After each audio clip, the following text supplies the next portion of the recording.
In the last few years, a modest revolution has been sweeping the Middle Eastern landscape.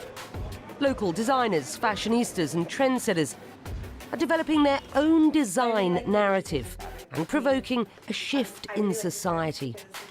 I think that's come about with the existence of women like myself and women like so many other women all over the world that are in the modest fashion space and have put themselves out there just to kind of make our voices known and our existence known.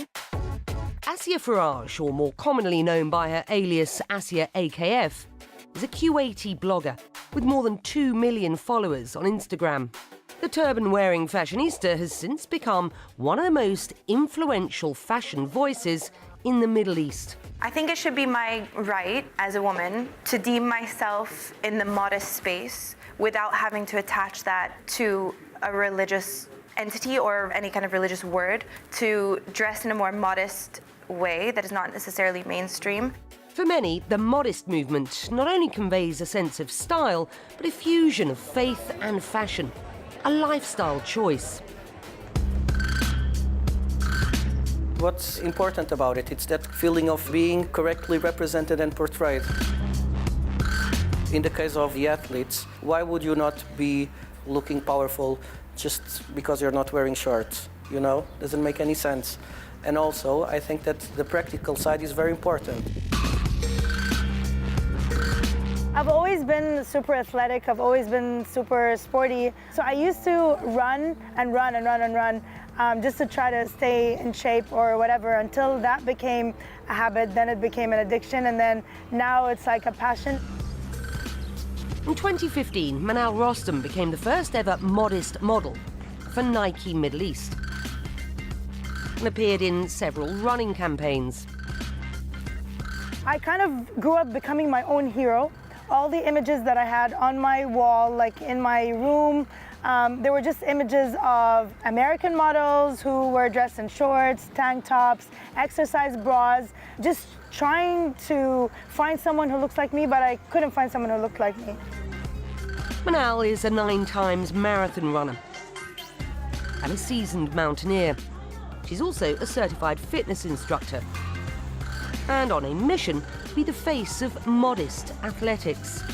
I never really planned to be like a modest athlete. I remember like I would hit the track, you know, in all these layers, and I would feel so self-conscious, you know, people looking at me. I would think that they're probably wondering, isn't she too hot? But, you know, that was my business. I chose to be tolerating the heat. I chose to be tolerating the sweat.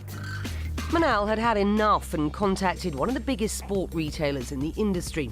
It was time for a change and time for them to question their own design narrative. I wrote an email. It was very simple, to the point.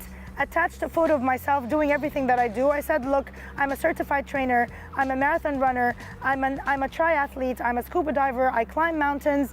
My question is, why isn't Nike featuring Muslim hijabi athletes in their campaign?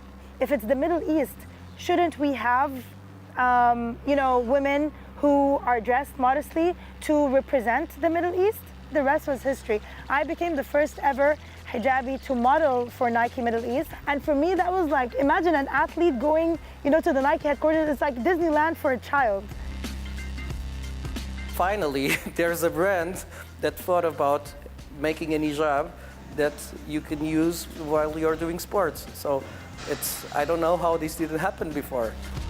Not only did Manal push the boundaries of modest athletics, she created her own social media platform called Surviving Hijab.